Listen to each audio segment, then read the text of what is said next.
Yo, what's up YouTube? It's me again. I wanted to make a video on the progress to this shoebox engine that I'm going to swap out, and fired it up on the last video. I was pretty excited, but I got some bad news. As you see, I took off the carburetor.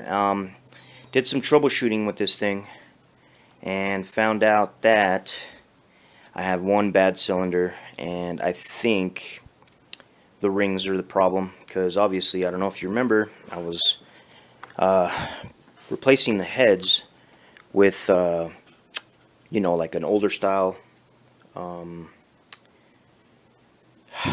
don't know what you call it, pre-TBI head, brand new. Found out that it was only one cylinder.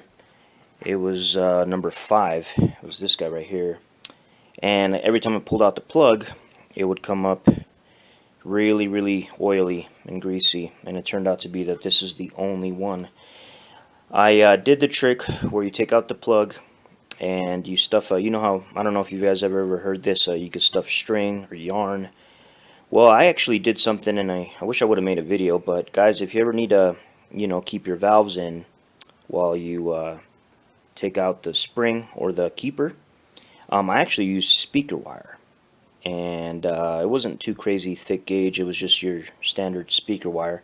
Anyways, I thought it was a little cleaner, and I just put as much as I could in, and then, it didn't leave any fuzz or any, debris or whatever that rope or string would. And it worked out really well. I mean, I actually did it twice. I did it on the intake, or yes, I'm sorry, the intake valve first, but it's still oil, nothing but oil coming out of here. Did the exhaust, and same thing, no change. And I didn't, I had my inspection camera, and all I could see was oil in there.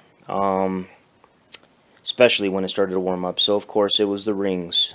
Now I took the guy's word for it, which, that's never a good idea, saying that it didn't smoke. But turns out, of course, it did. And I was in there. That's my fault. I should have done the rings while I was in there. I did check the bearings really quick, and the bearings are fine. But, lazy me, $30, $40, $50 ring set and quick hone while it was all apart would have saved me a bunch. So I got discouraged, guys. I'm not going to lie. I was kind of pissed off, kind of sad, kind of mad, because it was running great. I mean, you guys saw in the video, once I got this distributor tuned right and the carburetor tuned right, I mean, this thing was gold. So I did something, guys. Yeah, I bought myself a crate engine. This is the first crate engine, basically 100% new, that I've ever bought. The only thing old is the block.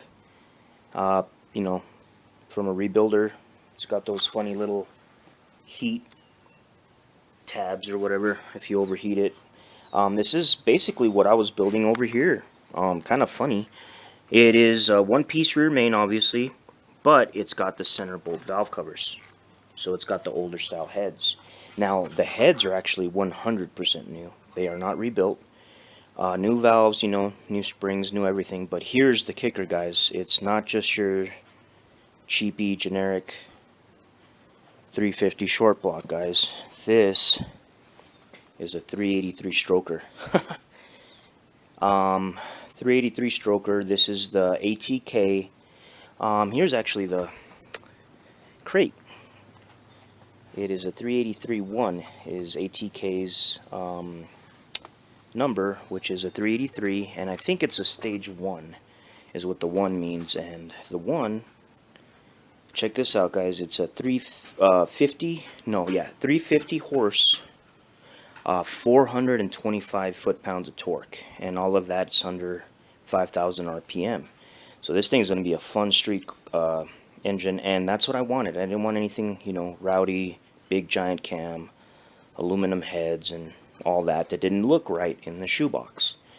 I wanted something that looked old, which I'm gonna, put everything on that from that engine onto here, and I'm gonna make it look, old school, and it's got the dipstick on the correct side.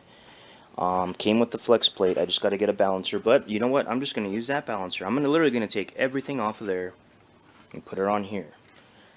Paint it white and yeah, go from there. I think this is going to be, worry-free, trouble-free for years to come, and that's the reason, that's what pushed me over, is to get this thing. Just pick an engine, crate, it's good, it's got a warranty. This thing has a 2-year unlimited mileage warranty, plenty of power to go over, any hill, and in that shoebox, and just be done with it. Could have rebuilt that, yeah, I could have, taken it all apart, but the time and just, I have the money. That was the thing, is right now I'm not hurting, thank goodness. I'm blessed with all the, stuff going on in this world. I got money in my pocket, and this is not going to break the bank. This thing came, I think, $3,200 shipped to the house. It was a Father's Day sale for $299 with tax and all that stuff. Yeah, and it's got a provision for a manual fuel, or an electric fuel, or excuse me, mechanical fuel pump. So I just need the push rod from that one.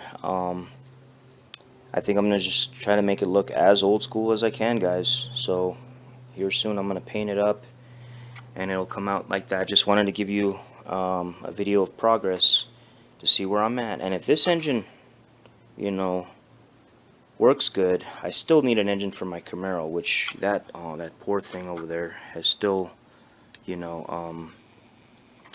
still needs work. I don't trust that block. I should make a follow-up video to the 350 build. I might just get a new block, or who knows, I might just say, let's go with the 383 bottom end or short block and get those aluminum Pro Max heads on the 383, call it a day. But this was such a good deal, guys. I couldn't, for the power, the torque, the warranty, and the price, it was just too good.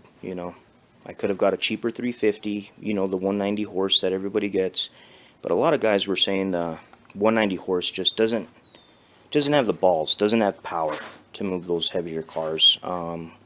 It'll get you from A to B, but I live in Colorado, and there's a lot of passes. When I mean passes, is those big giant hills that go for 10, 15 miles up, 6,000, 7,000 feet up above sea level, and this should not have any problems moving anything. So I'll definitely, obviously, do a review, because funny thing is, guys, is not a lot of people have bought this engine, which maybe it's just one of those no man land engines. It doesn't have a crap load of power. 350 does sound pretty strong, but when you think of a 383, you usually think of 400 plus. And $500, $600, $700 more, I could have got a 420 horse roller cam this and roller cam that, and aluminum head this and aluminum head that. But it wouldn't have looked nostalgic for my application, and I want it to look old school. Now, another thing is, when this warranty is over, hey, now we could talk about maybe, putting some aluminum heads and a little hotter cam. As far as I know, guys, this cam is super, super mild. I mean, it's got, I think, 466 lift, 114, not a lot of duration. I think it's in the 220 or even less. It's really mild. So yeah, this definitely could handle way more now that we got the cubic inches. But yeah, we'll wait on that. I might not even touch it in in its form. I think it's perfect for what I need, and should light those tires up and get me moving anywhere I want. So just wanted to give a an update on this guy. Unfortunately, who knows? I might punt this. I might just go through it again for another project.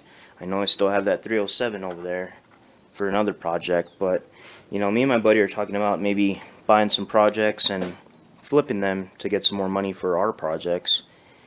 And we have a couple of prospects out there, some trucks and some cars that have blown engines or 6-cylinders, and we might just have to do something about it. So yeah, just wanted to give you guys an update and see where I was at. Thanks, guys.